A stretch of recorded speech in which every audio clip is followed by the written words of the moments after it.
you were kind of ghost mode for a little while, I felt like. Yeah. You know, like for a while, it Uh-huh. was like, dude, Joey's banging out. Like he's doing all these race preps. He's banging out like a YouTube video a week. Yeah. He's pushing out like crazy content, and Mhm. then he's doing these collaborations with people.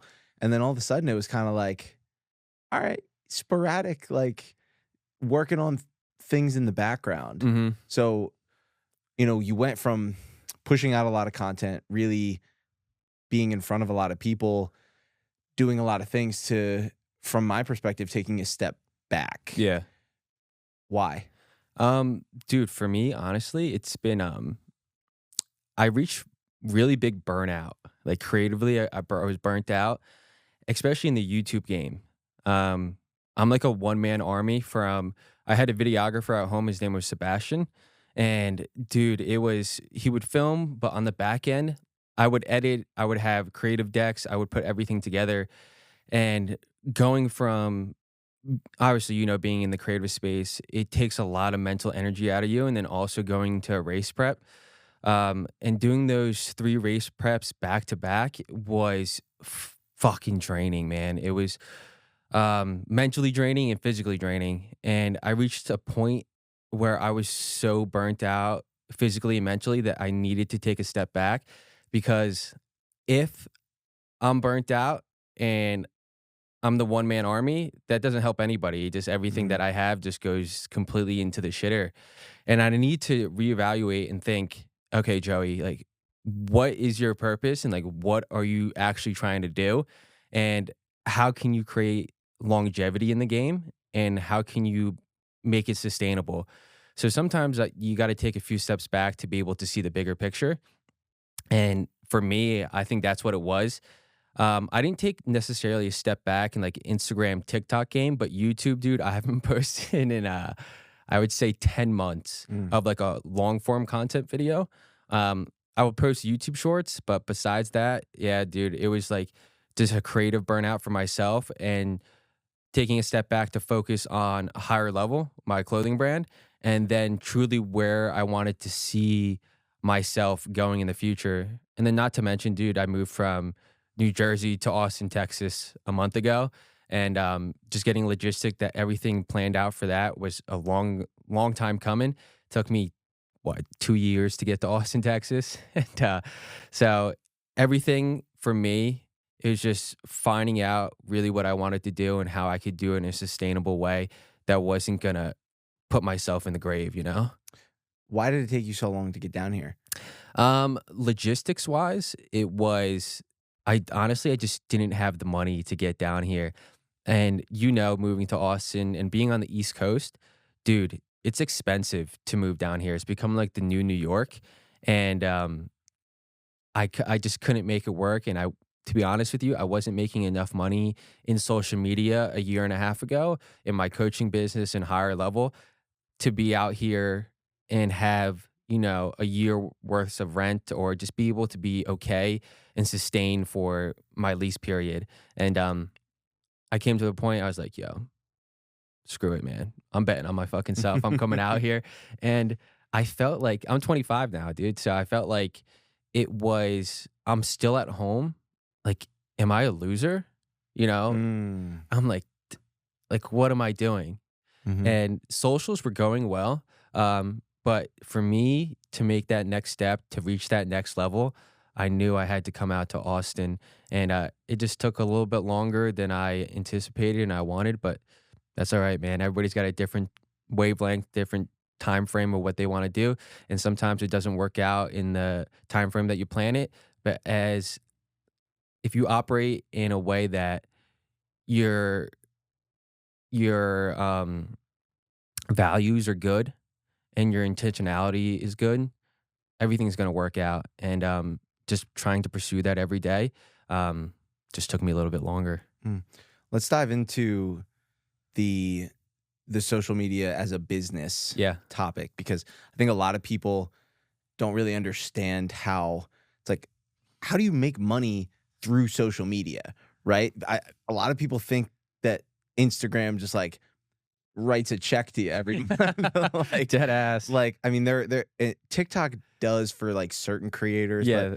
TikTok's a whole weird, different ball game. You've got to really be like a TikTok creator. You got to be a baller, yeah. Like, there's a difference between just like, an Instagram creator or like just a solely TikTok creator. Yeah. How have you made social media like a part of your business? Like, how does it work for you as an entrepreneur who relies on social media for income in various ways? So I'd love for you to just kind of dive into like your business and your income streams as a whole. Yeah, dude. So for people who looking to get into social media, Instagram, TikTok, YouTube, whatever it is, they pay you pennies on the dollar. Yeah. Every once in a while you'll get like Yeah. a Meta will give you a little bit, right? Yeah. So TikTok has that creator fund, and I know a lot of people make solid money with that. But honestly, dude, like I made like $100 to $200 scratching a month, and That's $100 to $200 more than I ever made on it. yeah. So it depends. If it feels like if TikTok like likes you, they'll give you a little bit more money. Because like I would have like millions of views and impressions on certain videos, and I would get paid nothing. So it really comes to a point as a creator that you have to think about, okay, how long can I do social media for, and how am I going to sustain myself to be able to do this lifestyle that I want? And for me, it came to that realization about 2 years ago. I've been in the space of creating content since COVID, maybe a little bit before COVID. I obviously was making no money at all. So for me, I studied kinesiology in college out in Westchester, PA. The Dub C, baby. Isn't that wild that you went to college in town Yeah. from? It's wild. So funny story. That's how originally me and Dom met. Is my buddy Mateo.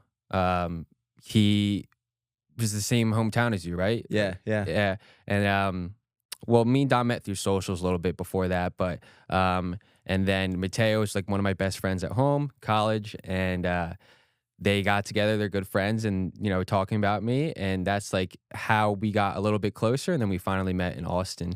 But for people who don't know, listen to this. Dom's an East Coast boy.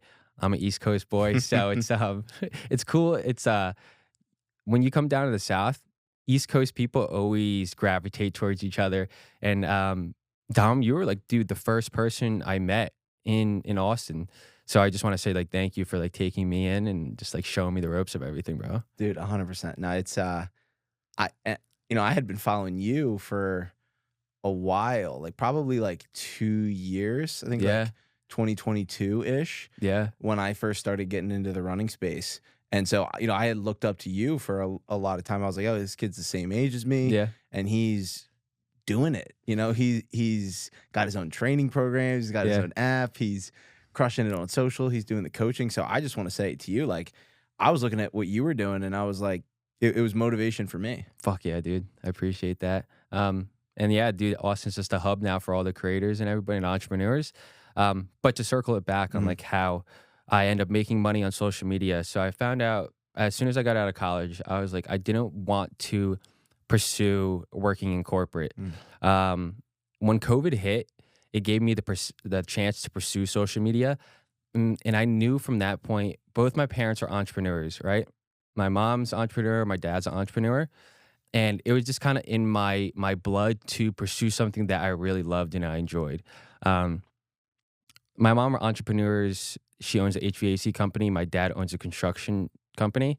I wouldn't necessarily say they love it, but they are entrepreneurs. So I've seen like on the business side how they run things.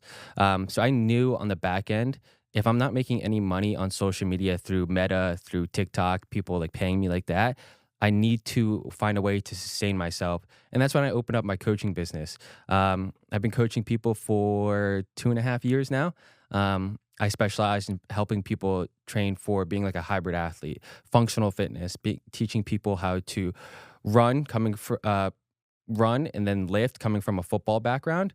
And I specialize in preps from 5Ks to marathons, and just teaching people how to balance that and really get into the space of being a functional athlete, being an athlete in the gym and being an athlete on the road, and helping them reach their goals that way. With the boom of hybrid athletes and people getting into running, coaching started to take off. And Right now, I cap my coaching around 35 to 40 athletes because I'm the only coach on there.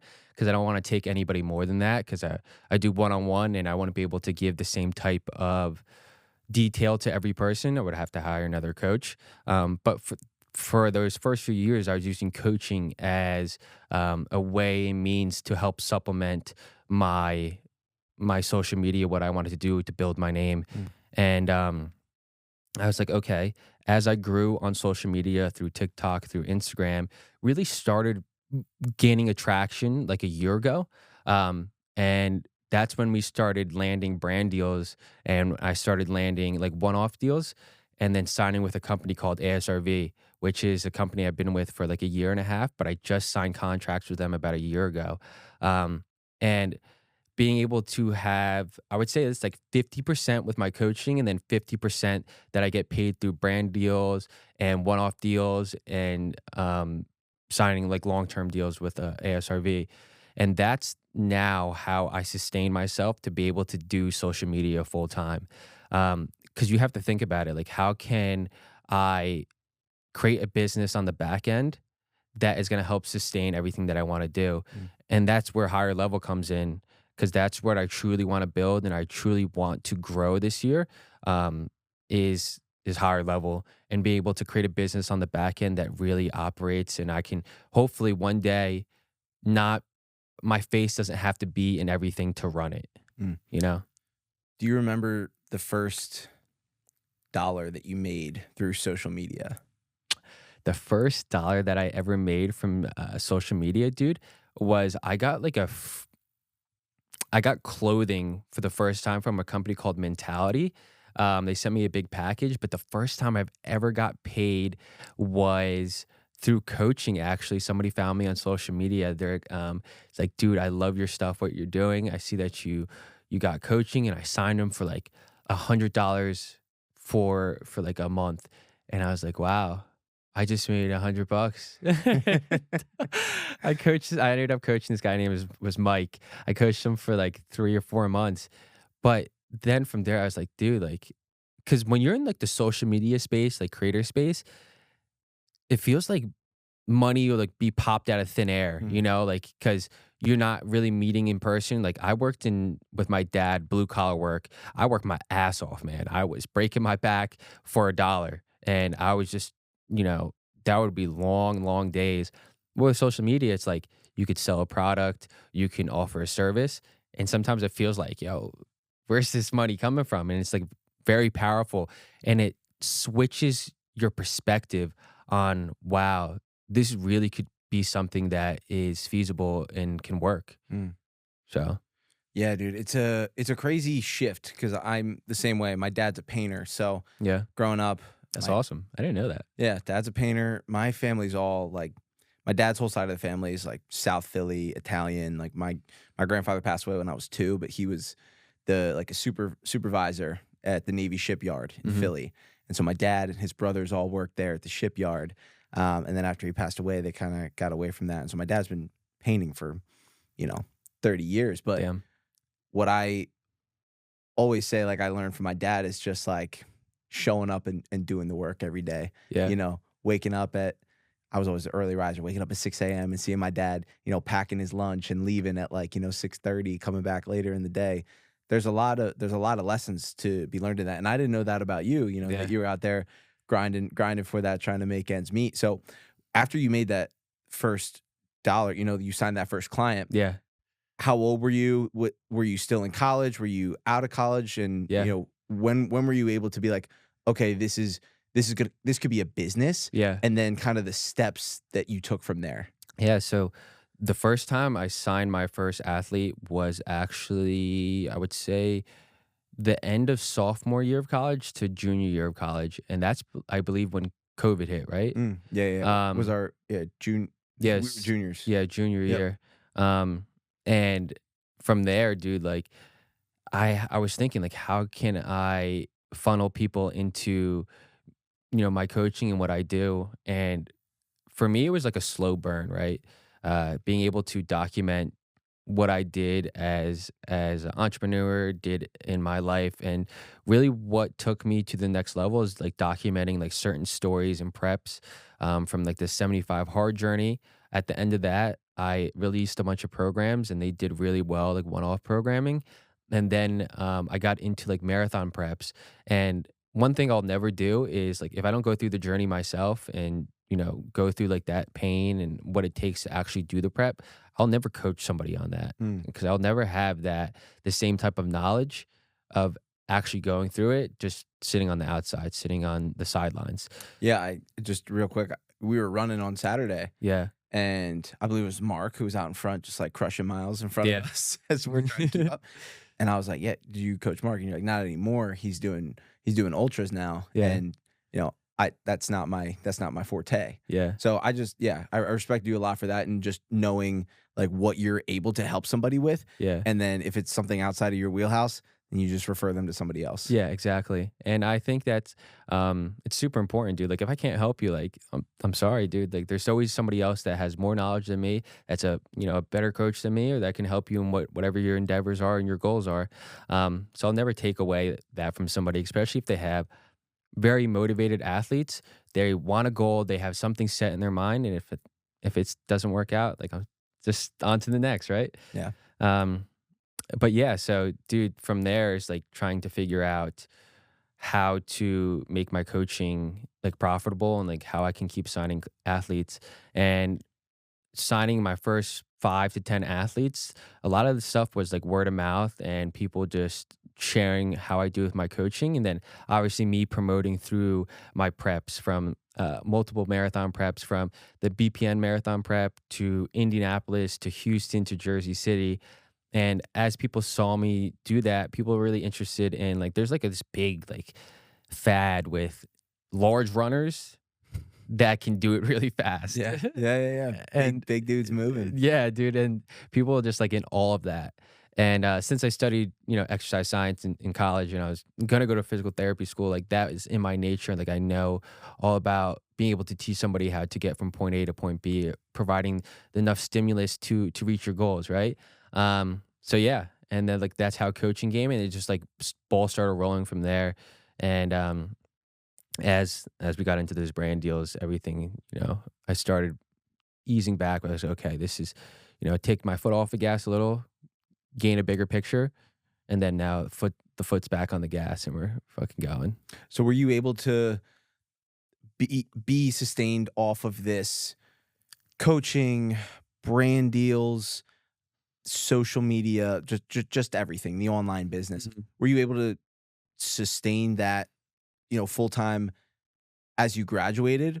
Obviously, I know you lived at home, so you were Yeah. saving a lot of money. So, what was the decision going through your head there of like, okay, I'm not going to go to physical therapy school. I'm going to pursue this online space. hmm Dude, so I knew from the very beginning that I had a story to tell and I wanted to see if I could do that on social media, being able to tell people my story, get it out to a bigger audience. I follow guys, Casey Neistat, Steve Cook, Callum Von Moger.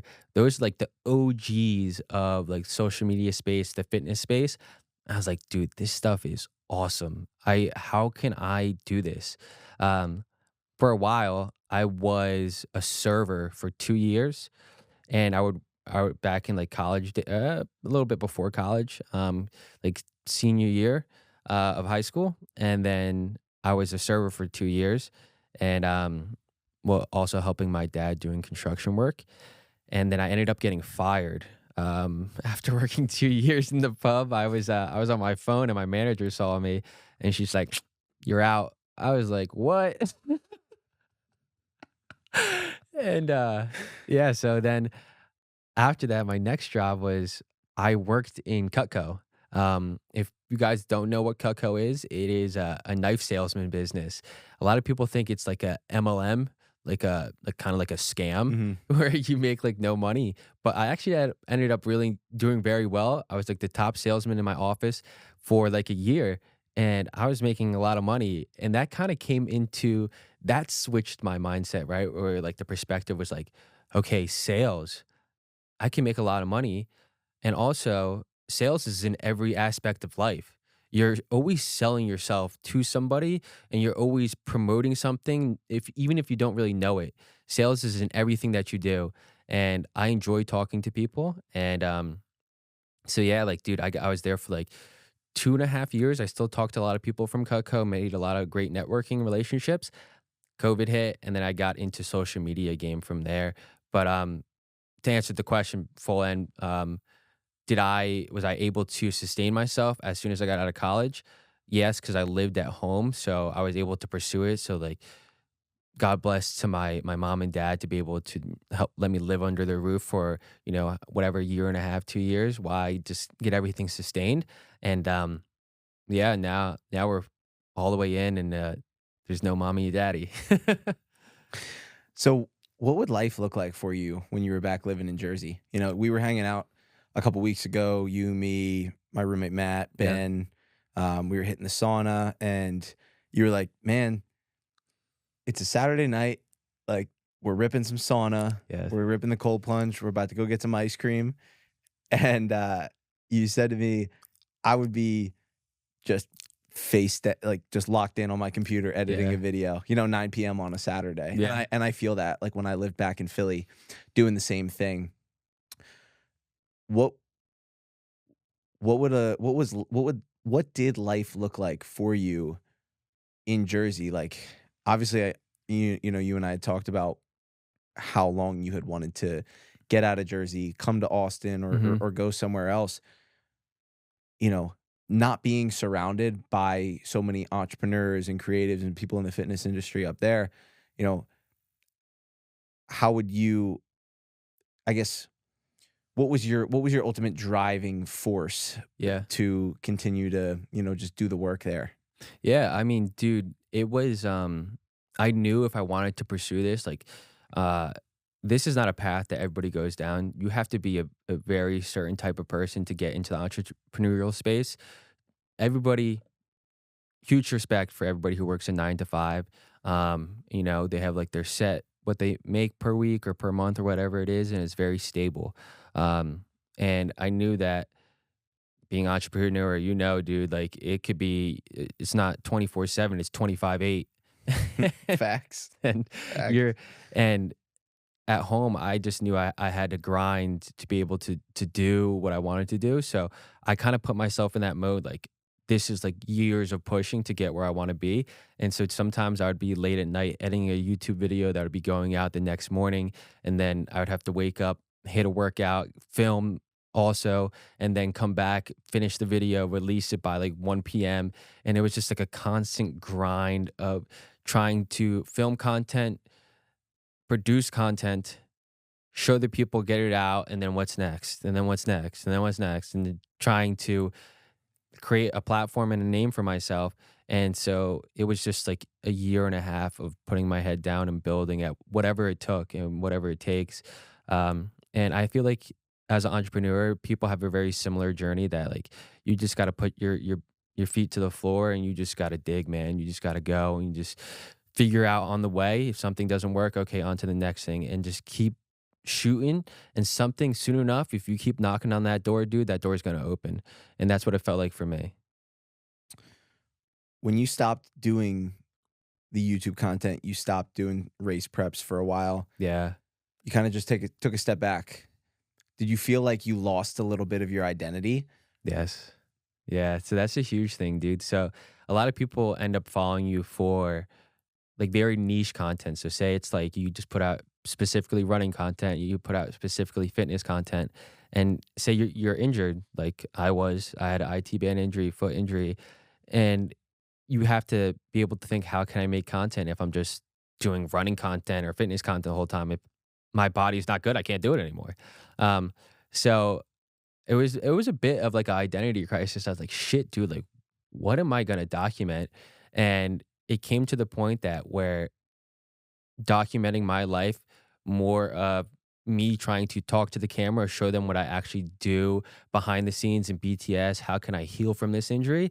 And again switched my perspective on how I can motivate and inspire people, not just by being a savage on in the gym and on the road, but how can I teach people to do something like my journey, what I'm going through, whether or not I'm injured or I reach creative burnout, how can I overcome that and show people that I'm doing that as well? So yeah, it was a big identity crisis for a long time, and it kind of put me into like more of a creative burnout because it's like, what am I going to document? So yeah, I don't know if that answers your question No, really. no, no, no, it does.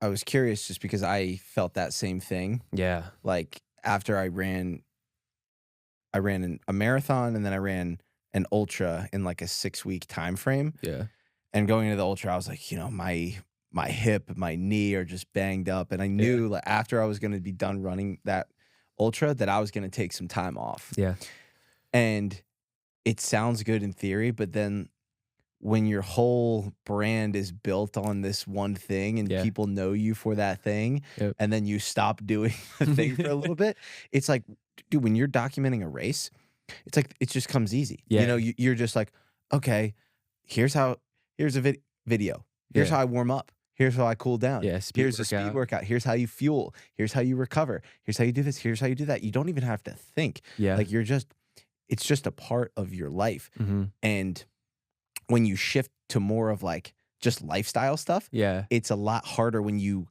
just go broad yes, like that. mhm. And it's, learning to do that as a creator, being able to I think the most important thing, dude, is as a creator, I admire 2 things, right? Being able to be creatively and storytell and being able to be consistent. And those 2 things are the golden nuggets for being successful in the creator space. Mm. And that's where I really wanted to switch my content this coming year and like a year half a year ago is just be able to storytell more of who I am as a person. And if people can latch on and relate to you, you can make your content creation a little bit more broad because people are going to enjoy if you're going to the grocery store or if you are skiing down a mountain or if you are a fucking janitor, right? If you can Yeah. storytell, that is the biggest attribute as a creator. And that's where I was trying to find myself more because, like you said, it's so easy to storytell or just like tell what you do through marathon prep because everything's very rigid. You know what's going on, you know what's next, and you know what needs to be documented. But tapping into that creatively and how to storytell and bring people through that journey is huge. What are some of the biggest mental hurdles that you've had to climb over in your journey as a creator? Yeah, dude, I think one of the biggest hurdles was I guess like a little bit of like imposter syndrome was I always feel like am I am I like cut for this? Like am I made to do this? Like other I see like other people successful and they're like I'm like shit man, like why is my stuff like not working? Like do people think I'm like a bitch or like people do do like people not Yeah, yeah, yeah. enjoy my content yada yada but comparing yourself it's just a thief to all your joy and so I dealt with like imposter syndrome for when I first got started and I switched my mind frame. I was like screw it dude, like if it doesn't work out it's all right man, like it's okay, that's life. You always as long as you're throwing something at the board to see what sticks or what works for you, you're gonna find out in that journey what you like doing, what really calls to you. And then when you find out what calls to you, everything's gonna fall into place. It is all gonna work out. And and if people hate on you for whatever you're doing, for whatever your social media place or like being in social media, being a content creator, is they can't see themselves doing exactly what you're doing. And it's just, maybe it's a little bit of insecurity on their end because, but yeah, dude, just knowing what I have to do in my life and, my values are good, my intentions are good. That imposter syndrome started to go away. And I was like, I'm fucking Joey, man. I'm going to show up. I'm going to do what I do, what I love doing. And that's going to shine through my content. Mm. How important are the relationships that you have in your life in just helping keep you on the right path. You know, I always mention like my mom, who is like my rock, and I was the same as you. Like I lived at home for 18 months after I graduated Yeah. because I couldn't afford to do it. You couldn't afford to move out. Like, Yeah, that has. we bet on ourselves, and all of my friends were getting these jobs, moving down into the city, moving Yeah. into Philly, moving to New York, DC, like going and doing all these things. They're going out on the weekends, they're having fun, and I'm like sitting there having anxiety attacks Yeah. every day. Like legitimately, I've never felt like that much A anxiety, lot of pressure. a lot of pressure, Yeah. and just being like, is this ever going to work out? Like, Mhm. am I ever going to quote unquote make it? Yeah. And like, really, I just wanted to be doing what I love to do and, feel that validation Yeah. for it, but also like turn it into something that's sustainable, Mhm. right? Like I was just scratching and clawing. And I think there's something to that, like always having that like scratching and clawing mentality of The like chip. Yeah. 100% having a chip on your shoulder, always striving for something more. But I just think back to some of the relationships and some of the mentors and people in my life who have helped me through those difficult times, mentally, physically, spiritually. Mhm. So, I'm curious, like, who are some of the people in your life that have been like your rock and like your foundation and helping you continue to build? Yeah, I would say, my mom and dad have always been there for me. They are, great people to like. They're my mom and my dad. I love them, but I wouldn't say they really helped me through foundationally, like moving through this kind of stuff because they've never done it themselves.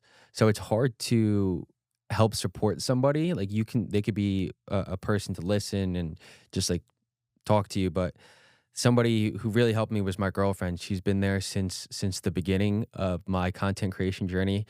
And I told her in like the very beginning of our relationship, I was like, listen, Chloe, this is her name, Chloe. And I told her, I was like, I'm not going to be taking the normal path that everybody's doing. I just need you to believe in what I'm doing and believe in what I want to do and just support me that way. And she's been there helping me talk through my social media journey, me as a person growing. She's super big into her faith and just helping me lean into who I am as a person and being able to feel secure and validated in myself to be able to keep doing what I'm doing.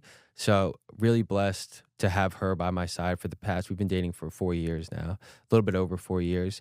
But moving to Austin, Texas, I think one of the big things that helped me or is helping me become like secure and having like somebody to lean back on is like going to church. Like you brought me to church to thrive and dude, just like leaning into spirituality and just being able to my religion. And Mm. it's no matter whatever you believe in, as long as you have something to believe in and somebody to look up to, you're always gonna feel like you have somebody on your back, somebody with you. Mm. And God is really helping me through it and just like having somebody to, talk with and, read the Bible early in the morning just gives me clarity and it gives me calmness. Mm. Because being in the space, you're always like, what's next? What's next? What can I do? And you can get caught up and really burnt out. So yeah, Chloe and God. Yeah. It's two amazing people, man. Yeah. Two amazing beings. It's it's funny you say that too, because I obviously, Nick Bear is a huge guy in our space, and Yeah. he's kind of like led the charge of like, the hybrid athlete, right? And it was 2022. I was driving back from the Jersey Shore. Hmm. I was out drinking with my buddies that weekend, and I'm driving home, and I just felt this like emptiness. Yeah. And I turned on this podcast that Nick was on, and it was with this guy Christian Huff, who his podcast is the 4-8 Men. He's married to Sadie Robertson. Hmm. Really big in the men's Christian space. And I had no idea who he was. Yeah. And him and Nick started talking about their faith, and like in that moment, right there, I knew that all of the anxiety, self-doubt, like self-limiting beliefs, like Yeah. all these things that so many of us deal with, it was like because I was trying to do everything on my own. Yeah. And it's like when you realize that, God is there for you no matter what your past looks like, no matter the mistakes you've made, the regrets you have, like he doesn't care about any of that. Yeah. And having that, the Bible just being like, it's really just like a moral compass. Yeah. Fact. You know, it's really powerful. So was your girlfriend a big facilitator in you like diving more into your faith, or was it like how did that come about for you? Yeah. So, Chloe's really, she's been big into her faith for since I met her. She go to church every Sunday, and if she can't go to like the church that she wants to, she'll go on to online church. Her Mimi and Pop, or like grandma and grandpa, really big into their faith. They always go to church, and I saw like, you know, seeing somebody do that day in and day out and just be really committed to it. I'm like, damn. Like, has my Lolo and Lolo and my grandma and grandpa, just Filipino way of saying it, I grew up religious, I'm Christian, and super big into our faith. And then I dropped out of it for a little bit. And that's like, when I got into social media, COVID hit, and then I was like, I've always wanted to get back into it. And that's where I started feeling that emptiness. And I realized just like seeing Chloe doing this, like there's always like people just like radiate joy and calmness. And that's one of the things with her, that she is very calm in all these situations, and she's very well collected, and she gathers her thoughts and she speaks intelligently. And seeing her go to church every day and just doing Bible studies, I was like, dude, I got to get back into my faith. And that was my biggest goal this year, is to just really lean into it. And through trials and tribulations, whatever God's got for me, man, it's going to work out.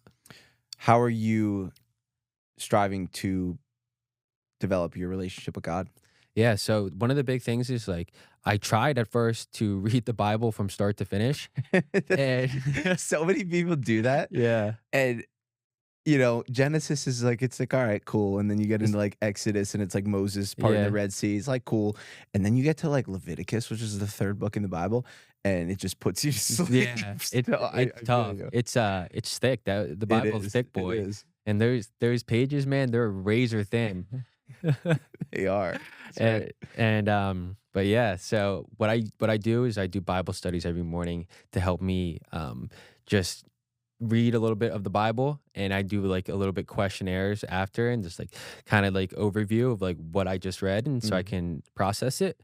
And then I went to church with you last week. Thrive couldn't go, or 2 weeks ago, and then last week I had like IKEA situation. My man's about to be a IKEA sponsored athlete. Yeah, I need those couches and beds. Dude, it's like every weekend I'm like, yo, like what's going on? You're like, I'm on my way to IKEA. Yeah. I'm at IKEA. I'm on my way back from IKEA. I'm like, bro, what are you doing? You going there just for the Swedish meatballs? Dude, they got the goods there, bro. I was telling you. But yeah, if IKEA, you guys are listening to this, hook your boy up. Yeah, fact.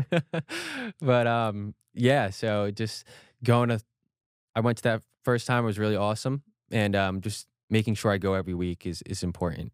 And yeah, just leaning it that way, and then hopefully it'll open doors or whatever, God has to offer me, as long as I'm leading in my right way, and I'm leading as me as a person and as Joey, and I'm leading intentionality. And so, yeah. Have you always had the qualities of a leader? Like, have you always been like that person that people look to as a leader? Because as a person with influence online, like whether you believe it or not, like there's a lot of people who are looking at you and are being influenced by you.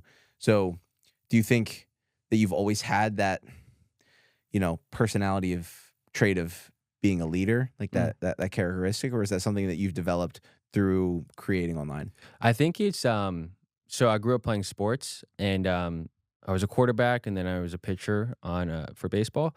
I think I was a leader in that aspect, but it's always a developing skill. And I think pushing myself out of like the sports arena, I came with being able to like lead a team, or just like talk to people, get people pumped up. But being a leader in different ways on social media helped kind of like make me more round. And it's always a developing skill for me. And to teach people, being themselves, or just being, creating content, and like what your journey is. Yeah, I mean, like, I don't really like, yeah, being a leader is like, I just always developing skill for me. So yeah. No, yeah, I was more just curious of like, did it always come naturally to you, or is Yeah. it has it been something that you've kind of just had to step into? Yeah. I think for me, I was like I didn't care what really people thought. Like I was ready to do whatever if people were to make fun of me. And that kind of like propelled me into like being in a leadership role because people like admired me not caring about what other people thought. And being in social media, it's definitely pushed me to the forefront of like I have people listening to me and what I say really does matter. But I think for me, it was like kind of like a natural ability coming from sports to like a social media space. Always trying to like lead a team, but there's always stuff to learn. Mm. Yeah, it's funny how that works, Yeah, like just constantly evolving, yeah, right? And just constantly seeing like, okay, what is needed? Not so much of like what do I want, but it's like yeah, what is needed and like how can I bring value to hmm people? When you're thinking about your content and your businesses that you run, right? Like how do you stay creative and how do you come up with like, okay, how can I continue to bring more value? Is it more so just things come to you, hmm or do you make intentional time to like sit down and be like, all right, what are the themes that I've been hearing in my yeah, in my life and on my content? What do people want from me? Like, what is your process in like trying to deliver value? yeah. So I think that if people some people say on the internet that like your most creative ideas are just if you just keep thinking about it, they'll come to you. It's fucking bullshit, and it's not a comfortable process. It's a very uncomfortable process, and for me, I have like notebooks kind of sitting around the house, and if an idea does come to me, I'll write it down in a notebook or I write it down in my notes. But I have a brainstorm session every week between 30 to 45 minutes of what I want content creation to look like, what ideas that I have, what's really calling to me. And then I'll kind of like star that out of like what ideas are like, that John's a banger. Yeah. And then I'll script it out and then I will do shot listing for it.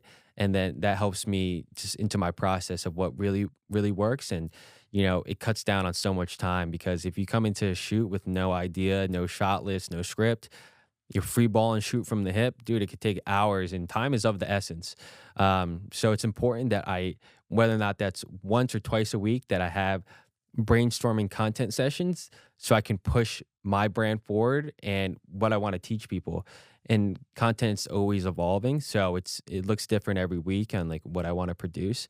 But that is like non-negotiables that I have to show up and I have to brainstorm because it's not going to be easy. Ideas don't just fall from the fucking air.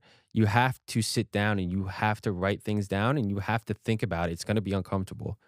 Have you ever read The War of Art by Stephen Pressfield? No, I heard about it though. It's a really good book for entrepreneurs, creatives, and anybody who is like building something. Hmm.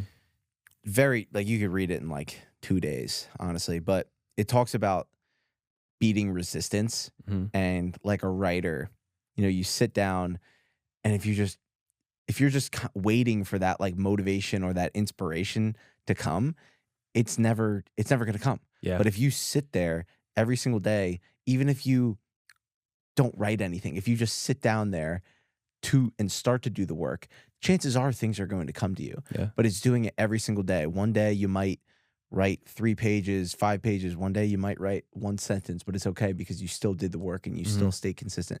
So for anybody out there, and I think that'd be a great book for you to check out is The War of Art. That was one that I read early on in my creative journey. But I want to transition a little bit into higher level. Yeah.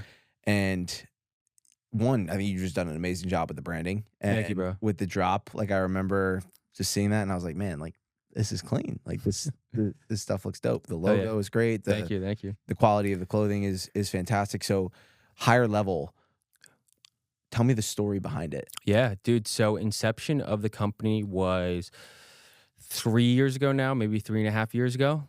I created the name where higher level came from. I grew up playing sports.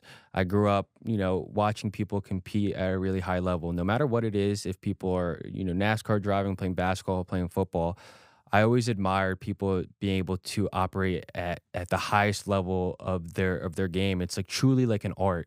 And I was bouncing back names between. I was going to work with a partner in my fraternity. His name is Ashton. That fell through, and we were like coming up with names. And this name, higher level, called to me for so long. And I didn't really like the way higher level looked in like just having like higher level like that. Mhm. So we kind of like the pronunciations of higher level, HRLVL, and then turning the L back on the higher level just to make it more clean looking. Um, and I always had an appreciation for people operating at the highest level. And that's where it really stemmed from, being able to create high end products for people in the fitness and athleisure space, and leaning into this year for running niche and being able to create products that people can operate at the highest point of their life, whether or not that be marathon, half marathons, pushing their limits, and our clothes being able to aid you to help do that. And that's the inception of higher level. But we've been making products now for about a year. At first, dude, I always brought this idea to my fraternity. I was like, yo, guys, like, I'm really into fitness. Like when I was in Cutco, like my fashion, like I was into that shit. So from there, fashion, fitness has always been my like I loved it. Like I've since football days, Mhm. dude. And at and I just combined the two and came up with a name. And nobody, like, at first, people in my college are like, "This shit's corny, dude. Like, what are you doing?" And because nobody would come in with me, nobody would invest any money. And like I was like, dude, nobody else is gonna do this, and I'm gonna have to invest in myself. And it took me really long time to find manufacturing, to find people to help me build higher level. At first, I had a partner in the very beginning. He helped me invest in the company, helped me build it. And it took us about a year and a half to find manufacturing to make our products. Our first ever launch was a heavyweight t-shirt. This is more on the athleisure side that people can wear in the gym. They can wear it as a pump cover. They can wear it out to eat. So it had a lot of ways that you could use it. And it took us about like I would say half a year to design. And we launched our first product 2022 November. And that was the heavyweight tees. Um, and then our next launch, we had heavyweight sweatshirts, and then we ran into our endurance hats. So we have had very minimal releases. We've only had three, but this year, uh, it's like looking how to be able to create and lead into the running niche. And it's been just a crazy journey, just being able to get the company off the ground. And, talking to Yash, the serendipitous man, about, I don't know if I ever told you a story about the manufacturing and how I found them. No. Yeah, so we had a meeting with a guy who was like a really high up in Walmart, and he would produce or like work with manufacturing at the ground level. He would go to like China, he would go to Korea, he would go to, I think, sometimes like Brazil, and then like he'll be on the ground trying to work with these manufacturers and talk to them. And he set us up with this big company. We went into the middle of New York, bro, in a truck. And it's how it's so expensive to get in the city all the time. We paid like $100 just to park the damn thing. And we go into this meeting. They're like, MOQ is the minimum quantity of order. And we're a small company. Nobody wants to work with a small dog, especially if like they don't believe in it. And dude, this was probably our sixth meeting with the different manufacturers. And this guy denied us as well. And we go out in the middle of like Central Park in New York City. We're like, I'm hungry, man. Like, let's go get something to eat. Like, because the morale was kind of down. Like, we just got rejected again and again and again. And like, dude, like, what are we gonna do? How are we gonna manufacture this stuff? Because we want our product to be a very high end product. So it takes a lot of R&D to get the blends right and the sizing correct, and it just making sure it fits everybody and it works for the right reason that we want it to work for. So yeah, and then they charge you like an arm and a leg to get samples. But so we're in the middle of Central Park. I go to like Cava or like Chipotle, but we see these like three or four ladies sitting in a circle in the middle of Central Park, showing swatches of clothing. And we're like, yo, what are they doing? And so my partner walks up to them and goes, hey, like, we just got out of a manufacturing meeting. Like, do you guys do anything in that space? Like, do you guys work in clothing, or do you like know anybody that does? And this lady, Tatiana, goes, yeah, like, I actually own a manufacturing company. And I was like, yeah, I just like almost fell to my knees right there. I was like, because it was been a year and a half since we were trying to find something, and we got our details, and she's like, the only reason that we want to work with you guys is because we just randomly met in the middle of Central Park or in the middle of New York. Very serendipitous. And I was like, dude, it's like God was calling at that moment. Like, this is like the person you're gonna work with. Mm. And we've been working with her for about a year and a half now. And she helps manufacture everything. She's kind of like a middleman, and then we get stuff made overseas. But yeah, dude, that was when we first started, like when we first got our product, our first sample from this company. And I was like, yeah, this is it, man.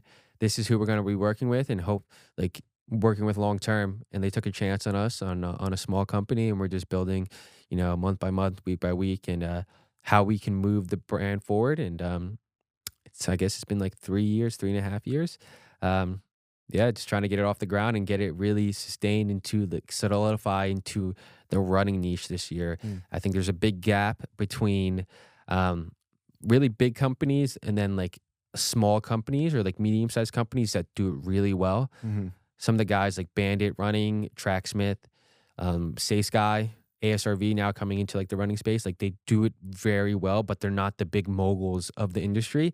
And there's like a bit of the gap between there, and we want to hit it hard, and that's where Higher Level is going to go. And we're going to develop and create products for this next upcoming drop. Stay tuned for that. We'll have some samples and shit. So Dude, there's such a beautiful lesson in that story right there. yeah, Before, talking about the next phase for Higher Level, but look how close you were to almost giving up. yeah, Like you didn't say that, but that was kind of the vibe that you gave off of like, man, like we've been working for this, like we thought we had something here. We're about to give up on this thing. Or like, yeah. who knows if you didn't meet that day, like how much longer like you would have How much I continued to could, pursue it. yeah, That is endurance right there. It's like exactly when you want to give up. It's mm-hmm, like you just keep going because you know that you've got a little bit more in you, and mm-hmm, God's going to put the right people in your life, the right pieces into place that are going to help you move forward. So I just think that's a beautiful lesson there. yeah, And then on the Higher Level front, you mentioned it a little bit there, how you guys are trying to like fit into this, like some of those brands that you try to emulate, yeah, Tracksmith, Bandit Running, Say Sky, all those brands, right? But like in a space that is, saturated, there are a lot of big players in the yeah, market. Like even from a creative standpoint, like there's a lot of people who are doing hybrid athlete training right now, mm-hmm, creating that style of content, launching their own products, launching their own goods and services and CPG and things like that. So how do you, Joey Schultz, and Higher Level plan to do things differently in order to stand out in that market? yeah. I think the biggest thing is creating a product that people truly believe in and truly can get behind. If you can create a product that is stands the test of time, and my story as a content creator, as an entrepreneur of a company, and being able to get behind that vision and mission of what we're doing in the running space, and our ultimate goal here for the next, I would say, like 6 to 8 months is to really hammer down on the ground level, creating a community. I think that is where you can create this so-called cult following, whether or not that be running run clubs or getting into events, maybe like a cap 10K or getting into half marathons, where you're on the ground level building those roots of a community. And I think that being in the space now, between like older companies and new companies, like how did older companies back then build get their brand off the ground? How did they do it? How, like, and that's something I kind of struggle with. Like they didn't have social media. Like how the hell did they do it? They were on the ground building, going to tons of events, going to, different speaking events, getting their name out there through there and being able to build on the ground level. So I think that's where we come in this year. And that's where I think we start disrupting a little bit of the industry and creating products that people truly believe in, and that they can use for their endurance events, for their running events, and in the gym. And I think we can create a really niche following, cult following from there, that people support us and enjoy what higher level makes. Kind of like somebody who does it well is like Mint in New York. Really good guys. They came into the space and they were operating really from the ground level, and putting out stuff. Marcus puts stuff out on like TikTok, but they're really big cult following. But he doesn't put out content like all the time. They make a fucking stellar product, and people come back time and time again because they really enjoy what they produce. Mm. So you're somebody who puts yourself through a lot of hard things, right? And putting yourself out there in the world, like, and publicly, Yeah. Failing multiple times. Yeah. Being there myself, it's like it's a tough, Yeah. it's a tough place. Demoralizing. Demoralizing, and then doing it again, and then Failing again. and then again. and Failing again. Yeah. and it's just a metaphor for life, man. Yeah. Like, it's just putting yourself into the arena, because most people never put themselves into the arena. Exactly. And documenting the failures, honestly, I think makes you more human. Yeah. It makes you more relatable. Yeah. Right. But why do you put yourself in the arena in the first place? Like, why do you pursue these really hard challenges, these difficult things? Yeah. I think I put myself through it because I've seen guys do it. Nick Bear, I see Goggins do it. And truly, I wanted to feel like what the hell that pain felt like. I always came from the background of sports, same with you, and pushing myself to the absolute limit. And I wanted to see, coming into a new sport, into endurance, coming out of college from football, I kind of lost that spark, man. I was like, dude, the hell am I gonna do? I don't play football no more. Like that was my life. Sports was my life. And I lost that spark for a little. And endurance sports and running gave me that spark to train for something, to put that fire back in me, to help me push myself. And I wanted to feel that quote unquote pain, what it felt like to go through a journey like that. And you know, it's not a failure if you keep trying and time again. Soon enough, that's going to become a success. And that's with with business, with fitness, with life. I'm gonna try and try again until I'm fucking dead. And that's why I put myself through it, because I want to feel what these guys are talking about. And maybe I'll wreck my body, maybe I'll injure myself, but I went through the journey. I knew what it took to try to get to that point, and I'm gonna try again to make myself go into even a farther point. And it's all about being able to collect moments and journeys in your life and take that with you, and hopefully inspire somebody else to do the same thing. So that's why I go through pushing myself, fail, try again, fail, try again, and to see where I can hopefully inspire somebody and where I can push my body. How has fitness helped you grow as a person? I think fitness, it's taught me patience. It's taught me resilience, and just showing up, man. Because whether or not you're in a bodybuilding scene or you're in the running scene, it takes so much time to get where you want. And same correlation with higher level, man. It's took me years to find manufacturing, years to launch the business. It took me years to get into social media, to build a following. And it took me I've been working out consistently for nearly a decade, like very hard. I got in like when I was a freshman in high school, like our football workouts, bro, and I was hitting it hard. And it just taught me how to consistently show up for who I want to be, no matter if I feel shitty, I feel great. And most of the time after the workout, I feel amazing. And if I'm able to go through those small simulations or the small wins every day, I know that I've been through hard shit. I can do something else that's even harder. And I know that pain. That's where fitness has helped me. Like, okay, shit, this happened. What's next? Okay, it's okay. I can keep moving forward. I'm on my two legs, bro. I'm not dead, am I? So that's where fitness helped me. When you think about the word legacy, Yeah. what comes to mind? What is the legacy that you're trying to leave? I want to leave an impression on people that is obviously motivating, inspiring, but to show people that you can build truly whatever you're passionate about, whatever, if it's an ice cream shop, if it's you are a painter, you are in galleries, if you bet on yourself 100 times over, you can and will do everything that you imagine yourself going to be doing in the future. And to build companies and that could stand the test of time, I want to be able to inspire people to truly bet on themselves.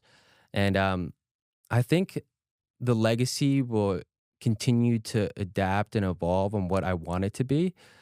But for right now, that's what I think would be my legacy. And hopefully in the future, when I'm gone, my grandkids are set to be able to pursue what they want, and my kids are set to pursue what they want, and they take something from what I built as an entrepreneur, as an athlete, and they admire what we did, and hopefully it inspires them to do it too.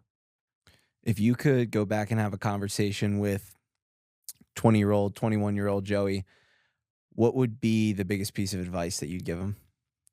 I think the biggest piece of advice I would give to my 20-year-old self um, would be you're on the right path, dude. Everything that you're doing is exactly where you want to be, and for you to just keep pushing forward and to feel like you were not in the right place is exactly where you needed to be. And I wish I knew that back then, that I was like, I'm right where I need to be, and that all that stress and anxiety are like, because back in like, dude, when I was like doing like 75 hard and stuff, like I was going through like a really, it's like, it's like depressing being at home and seeing everybody do all this, get jobs and shit like that, and start making money, and you're making no money, you're living at home. And just to reaffirm that I'm doing the right thing, and it was okay. Mm. If you had to put a Mount Rushmore together of Yeah. people that have had the biggest impact on your life, maybe they're people that you have a direct relationship with, maybe they're people who, you indirectly, you consume their content, you've Yeah. read their books, all that. Like, if you had to put together a Mount Rushmore of people who have been the most influential in your life, who would that be? I would say one of my closest friends, Mateo. The Wa boy. the boy. Mateo has, a lot of traits that I love, dude. He is a hard worker, he's super intelligent, he listens to when you speak, and he gives you advice that's true and honest. He's not gonna hold back, he's gonna tell you how it is, and you need friends like that. And when you need somebody to show up and you're depending on them, he's always gonna be there no matter if he's traveling from LA or he's traveling from Colorado. He's in law school, he's always gonna be there for you. That's one of my guys on Mount Rushmore. Um, I would say my mom and my dad are definitely up there. Um, them going through. So my mom and my stepdad just passed away about 2 months ago, or actually no, it's been a little bit longer. And my mom's going through like a really tough time, and seeing her deal with that.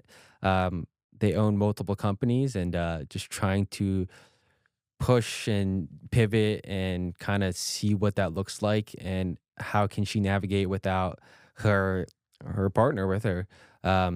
So I really admire her for that, and it gives me a lot of hope and admiration for my mom. And then my dad, since like my parents divorced, it's been hard on him, and seeing him, show up day in and day out to pay for TJ's college. My younger brother helped me a little bit out for my college and help my older brother out, and just being the man that is always giving. Like, he will give you the shirt off his back, and he doesn't care what it is. He could have $2 to his name, he'll give you that shirt. And I really admire and respect my dad for that. So Mateo, my two parents, and then for, I guess, like outside of like people like a little bit closer to me, um, I would say somebody who really helped me was actually like Nick Bear. He was dude, he was just really influential on like how he builds his companies, how he operates as a human, and he's always evolving. He's dead honest in everything that he does, and all his podcasts. He tells exactly what happened, how it happened, and he's just an open book. And that's a like that's what I want to be. I just want to as long as you tell your open book, tell it how it is. Nobody can say anything. You know, at the end of the day, whether you fuck up, you succeed, whatever it is, you tell it straight up. Nobody else can say anything besides that. It's all just, and it's over in 10 seconds. You say it, that's it. What can they say now? So Nick's up there, and then I would say my girlfriend, in the way she helped me, get into my faith and show me that everything's going to be okay, and to bet on myself and really lean to me as a person and who I am, like truly what I want to do. But yeah, that would be like my Mount Rushmore. Brownie points right there. Brownie points from Chloe right there. What about you? Yeah, that's a good question. I would say for sure my mom Yeah. has been just like my rock through everything. She was a physical therapist for 20 years. My dad has worked his ass off, as a painter. So as a kid, my mom actually homeschooled us. Oh, wow. So I didn't go into public school until I was in 6th grade. So my mom homeschooled us. My dad would work. Damn. Yeah, I didn't know that. yeah. I mean, not a lot of people do. I've mentioned it a couple times, but I always wanted to go to school too. Because Yeah. it was like I wanted to be with all of my friends and Yeah. whatnot. But that time, like looking back on it now, I'm so grateful for it Yeah. because I was able to spend all that time with my siblings and just develop that really close-knit relationship with all my siblings. You have three siblings. Yeah, my sister's 23. She lives out in San Diego. Her husband is in the Marines. Yep. My younger brother is 21, and then my youngest brother is 17. So my youngest brother, he was never homeschooled. My youngest brother, So you're the oldest. I'm the oldest. Yep. Yeah. So I was homeschooled, and when we all went into school, I was in 6th grade. My sister was 4th. My other brother was 2nd, and then my younger brother was like, still in like preschool. Yeah, yeah. And so my mom would definitely be up there. Same thing. My mom and dad. Just my dad would work from like 6, 7 in the morning till like 3 in the afternoon, and then my mom would like homeschool us throughout the day, and then she would go and work like 3, 4 to like 9. So Yeah. my parents would split up throughout the day, and my dad, just for how hard that he worked, just lunch pail, showing up each day. Like, I literally cannot tell you a day where like my dad stayed home like when he was sick, like Yeah. every single day. My mom for homeschooling us, for teaching me the importance of having faith in my life, Yeah. even though I didn't always appreciate it back then. Yeah, same. I used to hate going to church. Yeah, same. I was like, it just felt like a chore. Yeah, yeah. It really did feel like a chore. I would say, my coach in college, who recruited me to play football at Dickinson, Coach Q, and I'm going back home for his retirement ceremony this weekend actually, and Oh yeah. we would come into the weight room at 5:30 in the morning, and he would already be like just drenched in sweat. And Yeah. he worked at Dickinson for 35 years, and not a single soul could say anything bad about him. He was the hardest worker in the room. Baller. And his thing that he hated the most was he called it a loaf. Like Yeah. because we played defense, he Yeah. coached the defensive backs.